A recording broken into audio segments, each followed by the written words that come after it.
안녕하세요 여러분, 이브이스크입니다. 제가 이번 시간에 여러분들한테 드릴 말씀은 인구에 대해서 인구에 대해서 여러분들한테 좀 말씀을 드리려고 합니다. 제가 지난 방송에서도 누누이 여러분들에게 얘기를 했었고, 또 언론에서도 굉장히 많이 이슈화를 시키고 많이 얘기를 했었고, 또한 부동산의 어떤 버블 붕괴와 더불어서 굉장히 많이 이슈가 되고 있는 사항이에요. 자, 무엇이냐? 인구 감소입니다. 자, 지금까지 인구 감소에 대해서는 제가 계속 얘기를 해왔어요. 누누이 좀 말씀을 드렸었고, 일단 그래프적으로 여러분들한테 좀 보다 쉽게 말씀을 드리기 위해서 카메라를 켰고요. 자, 우리 인구 구조 그래프 한번 보셨나요? 한국의 2050년도 그래프가 어떤가요? 양쪽에 진짜 무슨 날개짓 하는 새 마냥 양쪽에 그냥 고령화 60대, 70대, 이렇게 엄청나게 80대까지 엄청나게 이제 많이 있는데 점점 줄어들어가지고 20, 30대는 정말 거의 진짜 개미어리만큼 줄어들어 있죠. 그게 앞으로 우리들의 미래입니다. 우리들의 미래예요. 그때 되면요, 생산 가능 인구가 예를 들어서 15세 이상, 60세 이하, 보통 15세 생산 가능 인구긴 하지만 그때 생산을 하는, 그러니까 소득을 벌어들이는 나이는 그때는 좀 너무 이르니까 정확히 따졌을 때 한 40%, 45%, 한 40% 정도가 그때 생산 가능 인구란 얘기예요. 그리고 나머지 60%는 뭐냐? 너무 어리거나 너무 이제 나이가 많이 65세 이상으로 일을 하기가 어려워지는 사람들, 그런 사람들이 굉장히 많아진다는 얘기예요.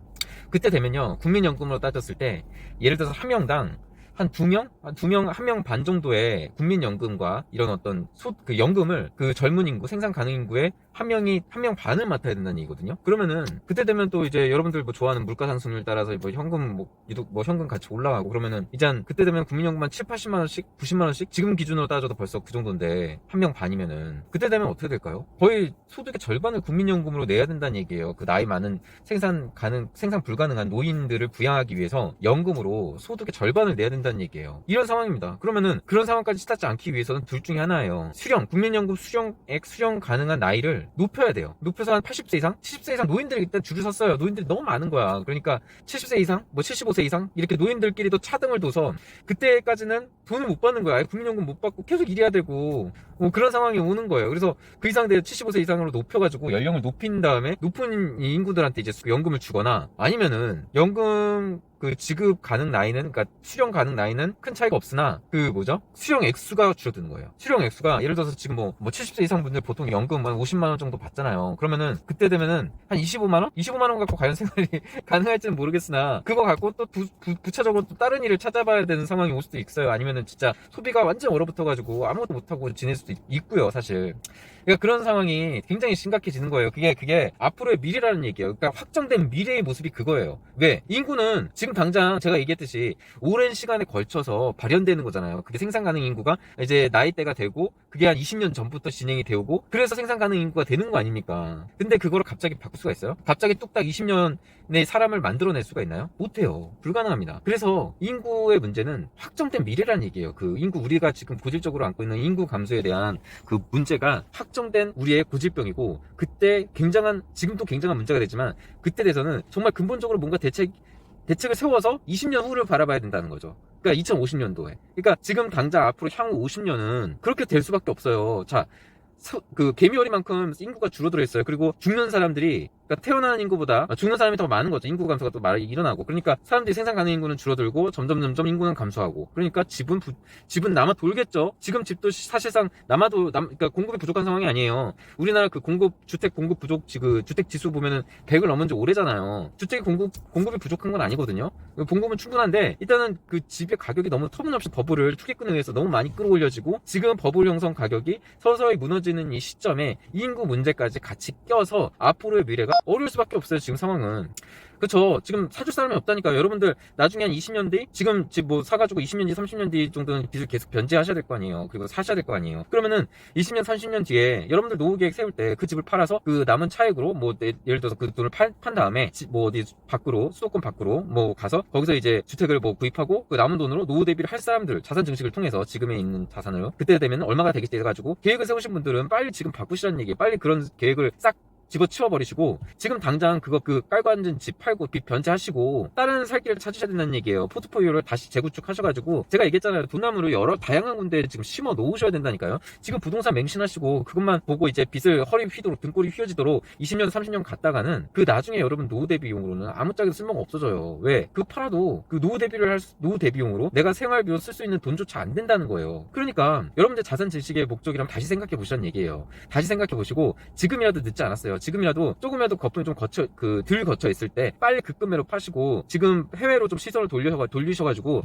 거품이 끼지 않고 앞으로 향후 전망성이 밝고, 여러분들의 노후 대비, 그러니까 한 20년 뒤 혹은 30년 뒤 각자 틀릴 거예요. 그 원하는 회수 기간이. 그 기간에 내가 원하는 수익률을 내줄 수 있는 걸 지금 공부하고 연구하셔야 된다니까요. 그리고 행동에 옮기셔야 돼요. 지금 이런 상황에서 부동산이요, 제가 뭐 제 방송에서도 얘기했고, 아마 저 말고도 뉴스에서도 지금 많이 떠들고 있고, 또 다른 유튜브에서도 계속 얘기하고 있을 거예요. 지금 가격이 절대로 미래의 그 가격이 인정을 못 해준다니까요. 사줄 사람이 있어야 수요에 따라서 그 가격이 책정이 인정이 되고 그 값어치를 하는 건데, 그 값어치를 못하게 되는 구조로 될 수밖에 없어요. 제가 얘기했잖아요. 인구 구조 확정된 미래예요. 여러분들, 확정된 미래가 생산 가능 인구가 우리나라 전체의 30% 40%밖에 안 된다니까요. 나머지 전부 다 노인이에요. 그리고 전부 다 갓난 아기들이고요. 그러니까 전부 다 아니야. 그 중에도 그 인구 감소 와중에도 출산율은 저출산으로 계속 곤두박질 쳐서 그때는 10% 정도밖에 안 돼요. 그 15세 미만이요. 그래서 지금 확정된 미래가 뻔히 보여요. 일단은 당장 지금도 느껴지지 않으세요? 지금도 1인 가구 늘어나고, 결혼 안 하고, 결혼하더라도 애를 안 낳고, 굉장히 많은 저출산으로 출산율이 굉장히 없잖아. 0.8이야 지금. 0.8이에요. 그럼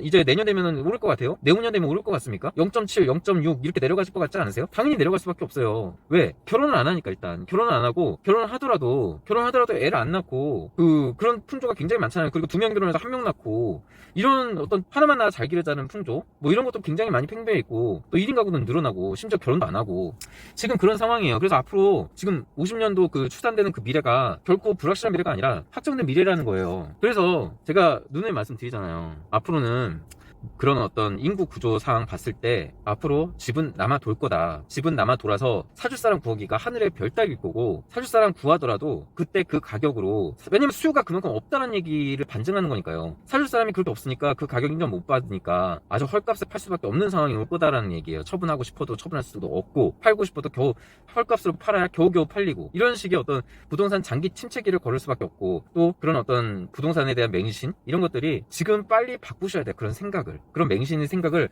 지금 빨리 바꾸셔서 여러분들이 조금이라도 좀 그래도 거품이 덜 거칠 때 빨리 결정하시라는 얘기예요. 부동산은요, 이젠 제가 누누이 지난 방송에서도 제가 누누이 주장했잖아요. 이제는 지금까지 그래요. 맞아요. 여러분들 지금까지 그걸로 돈 벌어오신 부모 세대들을 받고 여러분들한테 그게 최고다라는 인식을 심어줬고, 여러분도 보고 느낀 게 있었을 거예요. 맞아요. 지금까지는 그랬었던 부분이 있었어요. 근데 이제는 아니에요. 이제는 시대가 변했다는 거를 인정하셔야 돼요. 앞으로는 인구가 줄어들 수밖에 없고, 인구가 줄어들게 되면은 여러분들은 지금까지 겪지 못했던 부동산이 산산조각이 나는 것을 경험하시게 될 거예요. 왜? 일단 인구가 없어요. 인구가 없으면은 집이 필요가 없는 거예요. 집이 필요가 없어지면은 지금 세워진 집이 줄어드나요? 지금 세워진 집을 철거시키고 없애버리나요? 아니에요. 집은 계속 남아있어요. 집은 계속 남아있어서, 예전에는 뭐 없어지지 않고 남아있기 때문에 안전자산이다라는 얘기가 있지만, 지금은 집이 그만큼 안전자산이기 때문에, 남아있기 때문에, 없어지지 않기 때문에 앞으로 공급은 집은 남아 돌 수밖에 없다는 얘기예요. 인구는 줄어들고, 보세요. 인구는 계속 감소하고 있어요. 계속 줄어들어요. 수요는 계속 줄어들어요. 공급은 계속 늘어나거나 최소한 그 현존율을 유지할 수밖에 없잖아요. 집이 철거를 하나요? 멀쩡한 집을 없애버리나요? 아니잖아요. 계속 존치한다고요. 존치해요. 그러면은 앞으로 집은 남아돌 수밖에 없는 거예요. 단순하게 생각해도 이 정도 논리는 나와요. 그러니까 이젠 그런 생각을, 어려우시겠지만 지금까지 어떤 굳어진 생각, 그리고 확고한 믿음 같은 게 있으셨겠지만, 이제는 생각을 바꾸셔야 된다는 거예요.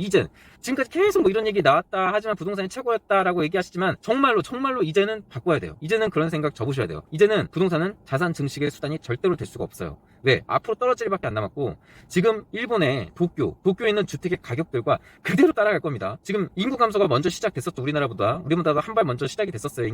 인구 저출산 고령화는 일본은. 근데 지금은 어떻죠? 지금은 심지어 일본보다도 출산율이 떨어져요. 그거 아세요? 일본보다도 지금 출산율이 떨어져요. 우리나라가 아마 전 세계에서 꼴찌 아닌가요? 지금 그 정도로 심각해요, 여러분. 지금 일본 그대로 따라가요. 지금 당장은 이제 출산율 지금 떨어지고 있는 거는 당장 피부로 못 느끼겠죠. 한 2050년도 2060년도에도 지금 출산이 떨어지는 건 못 느낄 수 있어요. 하지만 2070년대 80년대까지 가면은 지금 그 출산율도 더 심각한 문제로 다가올 거예요. 일본보다 더. 그러니까 지금도 일본만큼 그대로 따라갈 거라는 얘기죠. 2050년도에는 일본처럼 계속 잃어버린 20년 30년 올 거예요. 우리나라도. 왜? 지금 너무 많은 거품이 꼈었고, 그 거품의 후유증에 시달려야 될 시기가 이제 도래했으니까요. 그 시기가 굉장히 길어질 거라는 얘기고, 그런 길어진 시간대에서 좋아질 수 있는 요인은 하나도 보이지 않고, 그나마 환율이나 수출도 문제가 심각해지니까 지금 외화나 가장이 돈을 벌어올 수 있는 구조가 아니에요. 한 나라의 가정을 따지면 이 국가, 한국이라는 나라가 지금 가장들이 외화를 벌어들이기가 녹록지 않은 상황이 돼버린 거예요. 그래서 잃어버린 30년이 올 수밖에 없어요. 잃어버린 30년이 와서 부동산 장기 침체를 걸어갈 거고, 일본의 지금 제가 지난 방송에서도 말씀드렸죠. 록봉기. 일본의 럭셔리, 우리나라의 강남의 신사동, 뭐 압구정 이런 데예요. 근데 어떻죠 거기? 거기 10억도 안 해요. 10억도 안 해요. 아파트 가격, 맨션 가격이. 거기 가격이 같은 평수에 대비해서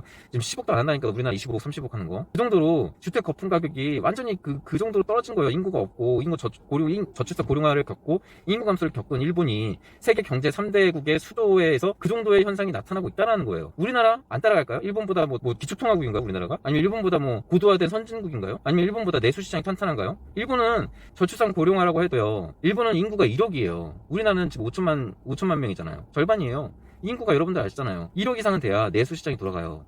그런 1억 이상이 되는 내수시장까지 갖고 있었던 일본도 지금 힘들어하고 있잖아요. 잃어버린 30년 와가지고. 우리나라 잃어버린 30년 안 올 것 같아요. 우리나라도 그대로 따라가요. 일본 그대로 따라갈 겁니다. 보세요. 지금 강남에 주택가가 30년 후에 일본 그대로 따라가요. 일본 록봉기 얼마라고 했어요 제가. 일본 10억도 안 해요 지금. 10억도 안 한다니까요. 우리나라 30억짜리 막 이러는데 지금. 일본은 지금 우리나라 돈은 10억도 안 해요. 그런 수준이에요 지금. 그래서 앞으로 인구 감소는 피전적이다.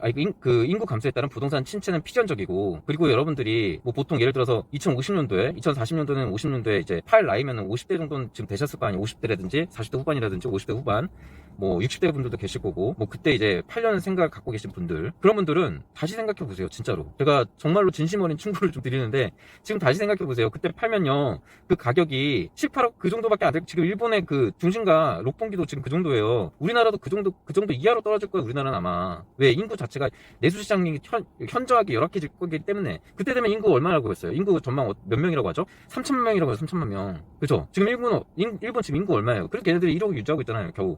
근데 우리나라 그때는 일본의 3분의 1 되는 거예요. 3천만 명. 엄청 심각해질 것 같지 않아요? 이것만 봐도 굉장한 어떤 미래가, 여러분들 미래가 보이지 않습니까? 그래서 부동산 가치가, 그러니까 뭐 제가 얘기하는 게 그거예요. 그러니까 한 나라의 미래는 그 젊은 세대의 인구와 그 젊은 세대가 갖고 있는 정신 자세를 보고 제가 투자하는 나라를 선정한다 그랬잖아요.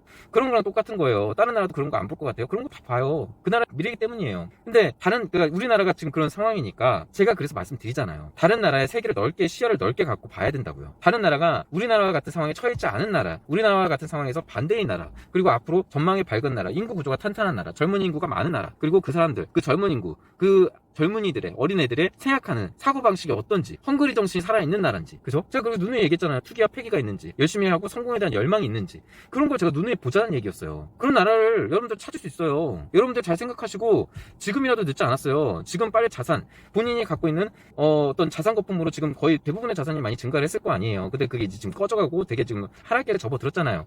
그 전에 파셨다면은 그분들은 아마 이미 다른 데 눈을 돌리고 지금 하고 계셨을 거고, 뭐 그분들은 걱정할 거 없고, 지금 아직 파시지 못한 분들, 정리하시지 못한 분들은 빨리 지금 정리를 하시고, 제가 지난 방송에서도 눈에 얘기했듯이 세계로, 해외로 시선을 돌려보세요. 그리고 젊은 인구가 많고 열정에 가득하고 어떤 성공에 대한 열망에 가득한 나라를 눈여겨보시라는 거예요. 그게 비단 부동산뿐만이 아니라 주식도, 뭐 어떤 것든, 뭐 여러 분야가 있을 거 아니에요. 투자할 때 부동산뿐만이 아니고. 그래서 그런 나라를 보시고 여러분들이 장래성을 보고 비전을 보고 제가 투자를 이제 고려하시라는 얘기예요. 우리나라에 국한돼서 우리나라에만 이제 우물한 개구리처럼 보지 말고 세계를 좀 넓게 보시라는 얘기를 그래서 드리는 거예요. 우리나라 반대되는 상황에 처한 나라들이 많이 있거든요. 그러니까 우리나라가 힘들다고 해서 전 세계가 다 힘들 거라는 생각은 버리세요. 그건 굉장히 어떤 진짜 어떤 아주 좁은 시야를 가지신 분의 생각이 우물한 개구리예요. 진짜 세계는 넓어요. 세상은 넓고, 우리나라가 처한 상황과 반대되는 상황에서 이제 도약의 때를 기다리고 있는 나라들, 그런 거를 위해 준비하고 있는 나라들이 많아요. 그래서 제가 여러분들에게 이런 말씀을 계속 드리는 거예요. 절대로 앞으로 인구 구조나 뭐 젊은이들의 정서나 어떤 여러 가지 대내적인 환경을 봤을 때, 버블 정도, 거품 정도, 여러 가지를 봤을 때 지금 상황은 굉장히 좋지 않다, 한국이. 그래서 여러분들이 시야를 보고 넓게 보시고, 그리고 앞으로의 자산 증식과 노후 대비를 위해서라면은 전 세계적으로 밖으로 나오셔서 세계는 넓다라는 거를 여러분들이 보고 그 넓은 세계를 공부하시고 연구하셔라. 분명히 길이 있다 라고 말씀드립니다. 여기까지 할게요.